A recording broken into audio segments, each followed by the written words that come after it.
Good day, good day. My name is Alberto Suadalesume.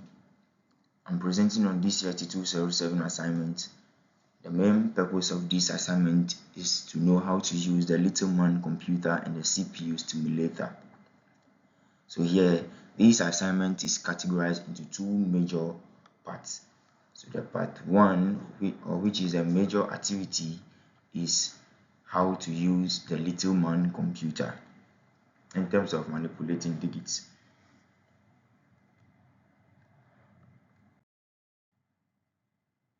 So here is the overview. So we are just trying to investigate the von Neumann architecture, how the register level execution happens and the performance metrics happen. And what are we using here? We are using the little man computer, which is the LMC.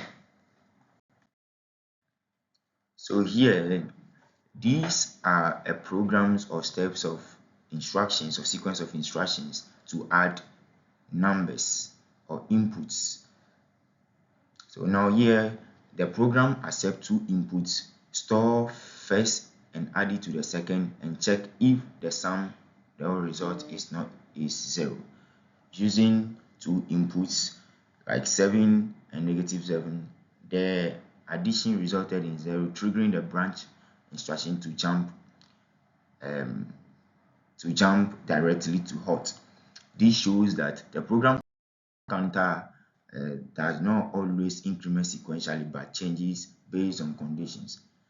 So you can see this is the simulation process where the simulation happened, and these are the pictures of how the little man computer works. So now let's come to the logic and the logic behind the little man computer and the program counter behavior.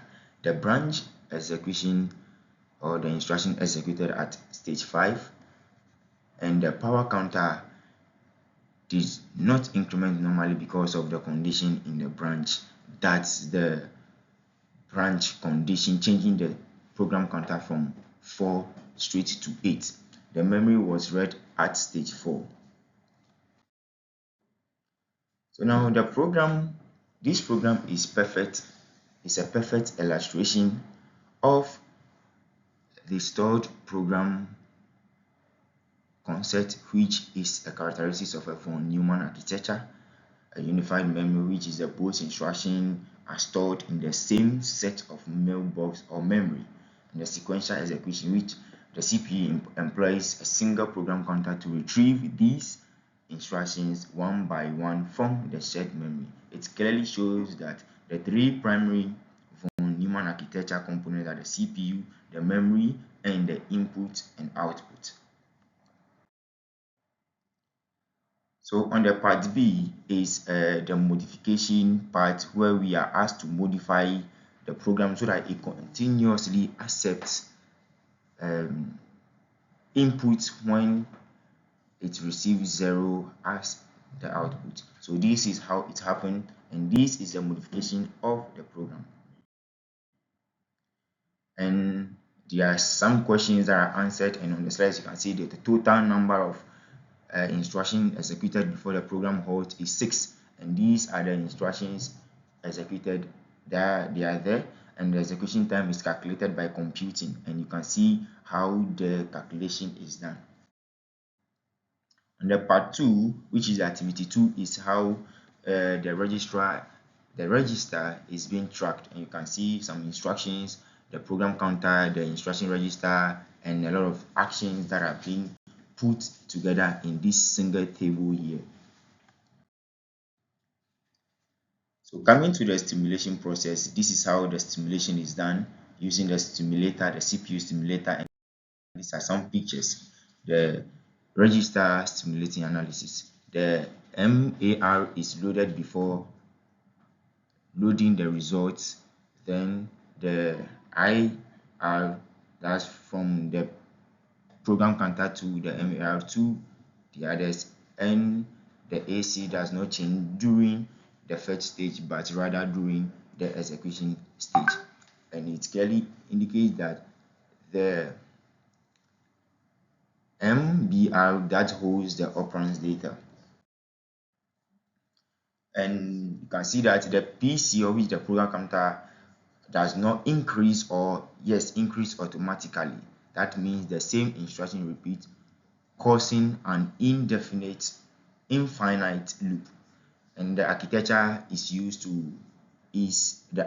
use instruction sets and examples of the organization used in international registers.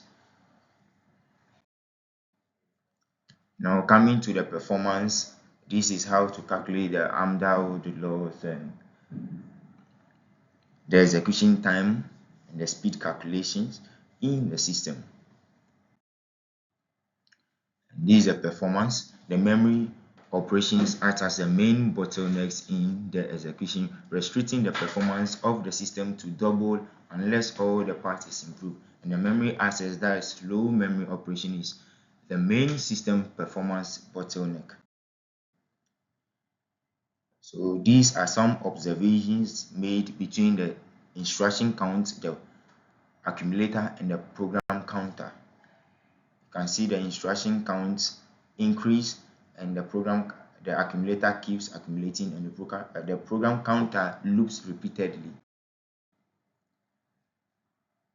And these are some pictures of the actions taken together. And in conclusion, we just want to demonstrate how the stimulation demonstrates how instructions have been executed step by step using the CPU registers, and also show that the overall system performance is limited by bottlenecks, especially the memory. So this brings me to the end of the presentation of this 207 assignment, which main purpose is focusing on the use of the little man computer and the CPU stimulator. Thank you.